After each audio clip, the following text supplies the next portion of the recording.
Seed bank. Seed bank क्या होते हैं? बहुत सारे बैंक हैं पाकिस्तान में, Habib bank, Meezan bank, national bank, पता नहीं कौन कौन से बैंक, लेकिन हमें क्या पढ़ना है? हमें पढ़ना है सीड बैंक। सीड बैंक बनाए क्यों जाते हैं? तो पैसे की तो बात समझ आती है कि बंदा बाहर जा रहा हो तो कोई डाकू आएगा, वो आपसे पैसे छीन के भाग जाएगा, तो पता नहीं चलेगा, क्योंकि ऐसा होता है, ठीक है।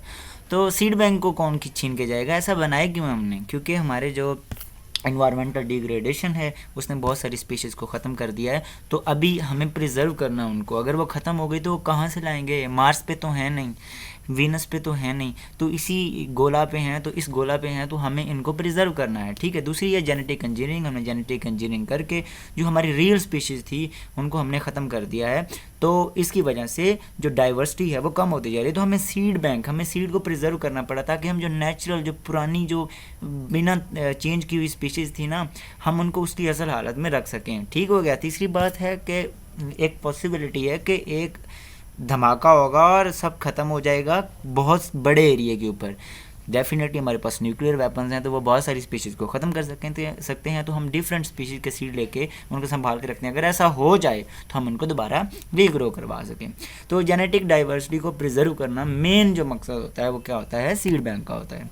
अच्छा, what does seed bank mean? इसका मतलब क्या होता है? लो टेम्परेचर के ऊपर सीड को प्रिजर्व करना। सीड्स को जब आप लो टेम्परेचर पर प्रिजर्व करते हो तो वो थाउजेंड्स ऑफ ईयर और हंड्रेड्स ऑफ ईयर तक क्या हो जाते हैं? वो स्टोर हो जाते हैं, और उसके बाद जब आप उसको दोबारा सूटेबल कंडीशन देंगे तो वो ग्रो करेंगे।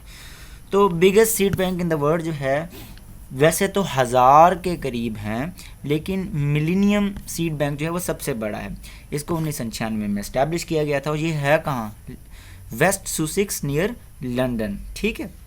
तो इसकी ये लोकेशन है। उसके बाद कंडीशन रिक्वायर्ड कौन सी हैं? तो बहुत सारे रूल्स बताए गए हैं। एक थंब रूल 1950 और 60s में दिया था जेम्स हैरिंगटन ने, ठीक है। उसके बाद 100 रूल्स गाइड जो थी वो दी गई थी कि 5 के तकरीबन जो है वो 100 फ़ारेनहाइट से कम होना चाहिए टेम्परेचर, अगर आपने 5 साल के लिए सैंपल को स्टोर करना है, ठीक है।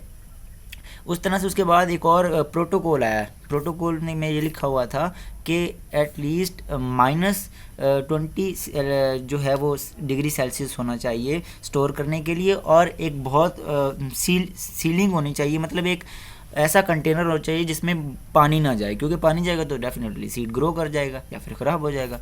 और उसके बाद क्या है? 20% रिलेटिव ह्यूमिडिटी, ठीक है। तो चैलेंजेस क्या हैं सीड को? यार एक बार आपने, क्योंकि इतनी सारी स्पीशीज़ हम प्लांट की कि उन गिननी मुश्किल है, तो एक बार जिसको आपने स्टोर कर लिया तो दोबारा उसको स्टोर नहीं करना, ठीक हो गया। उस बार keeping seed alive for hundreds of year is the biggest challenge. सबसे बड़ा चैलेंज ये है कि सालों तक इसको कैसे आपने स्टोर करना है। Okay, this is, thank you.